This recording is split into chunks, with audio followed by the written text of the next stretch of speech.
Now, a long-time Dunedin City councillor and mayoral candidate has told another candidate he's not up to the job because he has cerebral palsy. Councillor Lee Vandervis says he told Joshua Perry this in a private conversation following a Meet the Candidates type event, and that his comments have since been used against him as part of a deliberate smear campaign. Here's Conan Young. Lee Vandervis says following the meeting he told Joshua Perry he was brave for standing for council, but that if he was successful he would not be able to carry out the job of a councillor. He can barely breathe or speak. He's wheelchair bound.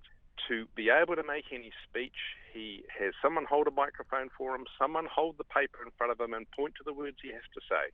All of that degree of disability means that he's simply unable to do the job of a councillor. Lee Vandervis, whose son is severely autistic, questions whether the points Mr Perry makes on his website and his Facebook page are even his own. He also thinks it's irresponsible for Mr Perry's father and campaign manager to be encouraging him to stand for council. Who would kid their own son into thinking they could be a pole vault champion if they're in a wheelchair? I mean, it's just ridiculous, is it not? Are you going to say that in your PC world that you simply can't accept any reality? Lee Vandervis, who took out an advert in the Otago Daily Times today explaining his side of the story, says he is still confident of being voted back onto the council.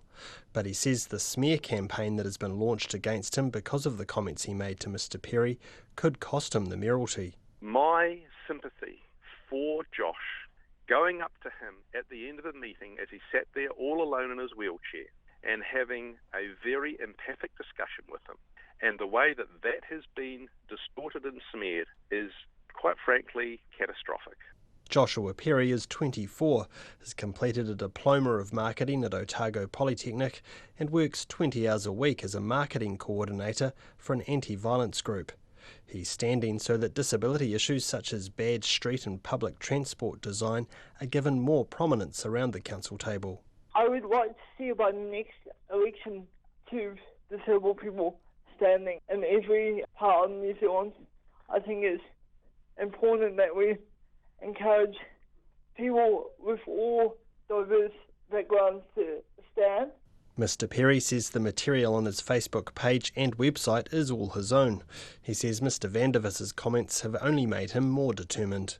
I think his intentions were to intimidate me, but rest assured I'm not going to be intimidated. Mr Perry's father and campaign manager, Ian Perry, says his son suffers from a physical condition, not a cognitive one.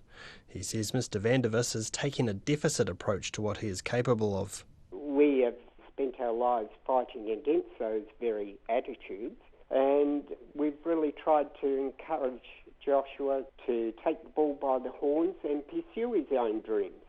And sometimes he falls flat in his face, but it seems like more often than not he doesn't. Ian Perry says apart from Mr Vandervis, Joshua Perry has received nothing but praise from the people of Dunedin in standing for council and standing up for people with disabilities. For Checkpoint, ko Conan Young tēnei.